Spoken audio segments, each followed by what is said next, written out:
सुप्रभात मेरे प्यारे बच्चों, स्वागत है आप सभी का आज के हिंदी कक्षा में। मैं हूं आपका हिंदी शिक्षक राजेंद्र कुमार पटेल। मेरे प्यारे बच्चों, मैं आप लोगों को पढ़ा रहा था सांवले सपनों की याद। इस पाठ में हम जाबिर हुसैन विरचित जो है सालिम अली के जीवन से संबंधित जो संस्मरण है लेखक की जो यादें हैं उसको हम पढ़ रहे थे। तो आशा करता हूं मैं कि इससे पहले का वीडियो आप देखे होंगे और वीडियो देख करके आप ज़रूर समझे होंगे।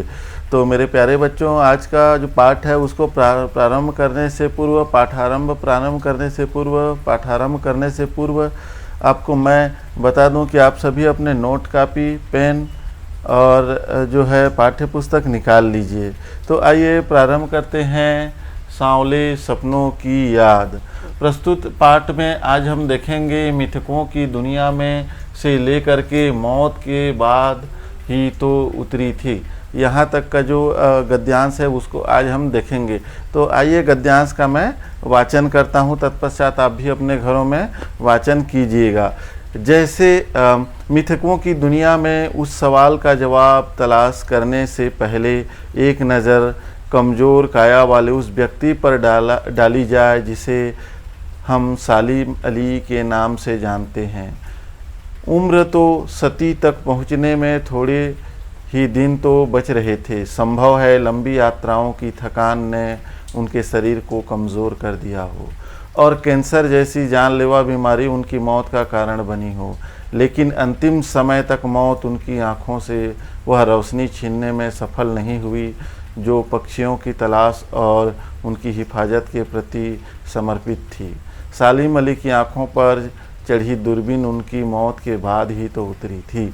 तो यहाँ पर देखते हैं मिथकों, एक शब्द आया है मिथकों। मिथकों का अर्थ होता है जो नवीन स्थितियों में नए अर्थ का वहन करता है, उसी को मिथक बोला जाता है। तो जो नवीन स्थितियों में नए अर्थ का वहन करता है, जो है इस दुनिया में जो है इसकी दुनिया में जो है इस सवाल का जवाब तलाश करने से पहले नज़र कमज़ोर काया वाले उस व्यक्ति पर, किस व्यक्ति पर, यहाँ पर लेखक किसकी ओर संकेत करना चाहते हैं? यहाँ पर लेखक जो जाबिर हुसैन जी हैं वो सालिम अली की ओर संकेत करना चाहते हैं कि एक और उसकी ओर नज़र डाला जाए जो कमज़ोर शरीर वाला था, ठीक है, जिसके नाम से कमज़ोर काया वाले उस व्यक्ति पर नज़र डाली जाए, ठीक है। तो उनका शरीर कैसा था? कमज़ोर था, लेकिन जो उनका जो नज़र था, ठीक है, जो आँखें थी वो जो है उम्र के सती तक पहुँचने, सती अर्थात 100 वर्ष, ठीक है। यहाँ पर है सती, सती का अर्थ होता है सती अर्थात 100 वर्ष, ठीक है। सती, सती, सती माने 100 वर्ष, ठीक है, 100 वर्ष। सती से आशय यहाँ 100 वर्ष है। तो उम्र के सती तक पहुँचने तक अर्थात 100 वर्ष तक पहुँचने तक किनकी बात की जा रही है? सालिम अली की। तो सती तक पहुँचने में थोड़े ही दिन बच रहे थे, अर्थात करीब उनको 100 वर्ष होने वाला था। 100 वर्ष होने में कुछ ही साल बाकी था। तो आप लोग सोच सकते हैं कि किसी व्यक्ति को 100 वर्ष, किसी व्यक्ति का उम्र जो है 100 वर्ष होने वाला है तो उसके शरीर का क्या स्थिति रहा होगा। उसके पश्चात भी देखो क्या हुआ, संभव है लंबी यात्राओं की थकान ने उनके शरीर को कमज़ोर कर दिया था, ठीक है। वो जिस तरह से काम कर रहे थे, यात्रा कर रहे थे, उस यात्रा के कारण जो है उनका शरीर जो है थक चुका था और कैंसर जैसी जानलेवा बीमारी उनकी मौत का कारण बनी। तो कैंसर बीमारी के कारण जो है उनका मौत हुआ। किनका मौत हुआ? सालिम अली का। आगे देखते हैं, लेकिन अंतिम समय तक मौत उनकी आंखों से वह रोशनी छीनने में सफल नहीं हुई जो पक्षियों की तलाश में या उनकी हिफाजत के प्रति समर्पित थी।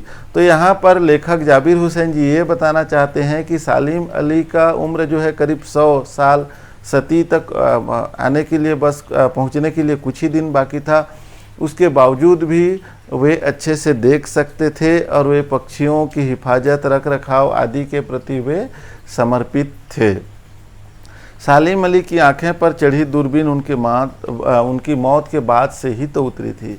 अर्थात वे कौन सा चश्मा लगाया करते थे, वे क्या लगाया करते थे, हमेशा अपनी आंखों पर दूरबीन, क्योंकि वे बर्ड वाचर थे, अर्थात पक्षियों को जानने वाले थे। ठीक है, तो हमेशा वो जब भी घर से बाहर जाते, कहीं घूमने जाते, तो वे दूरबीन लगाया करते थे। तो उनकी आंखों से दूरबीन कब उतरा था? उनकी मौत के बाद से ही दूरबीन उतरा था।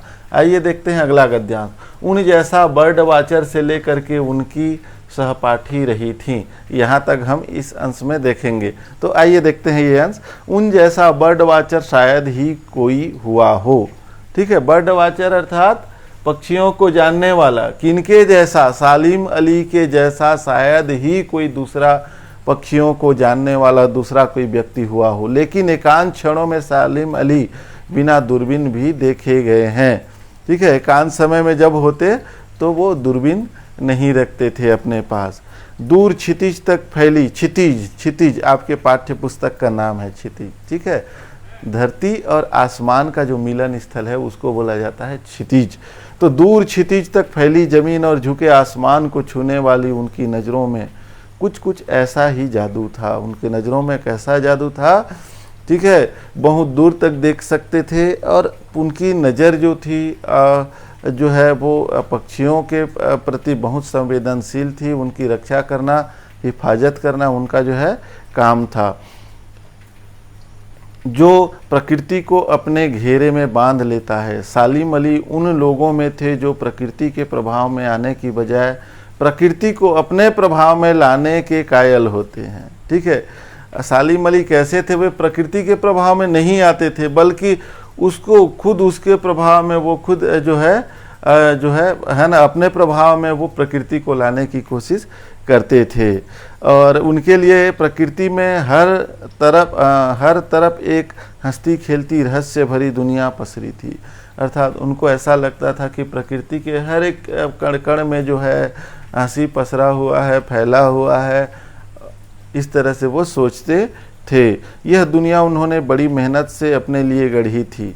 ठीक है, ये जो दुनिया है अर्थात प्रकृति के प्रति जो उनका लगाव था, जो वो कार्य करते थे पक्षियों को जानने, संरक्षण करने का, उनकी हिफाजत करने का, ये जो गढ़ने का कार्य है, उनकी जीवन साथी तहमीना ने काफ़ी मदद पहुंचाई थी। ठीक है, उनकी जीवन साथी जो उनकी पत्नी थी तहमीना जिनका नाम था, उन्होंने जो है काफ़ी मदद पहुंचाई थी। और तहमीना स्कूल के दिनों में उनकी सहपाठी रही थी।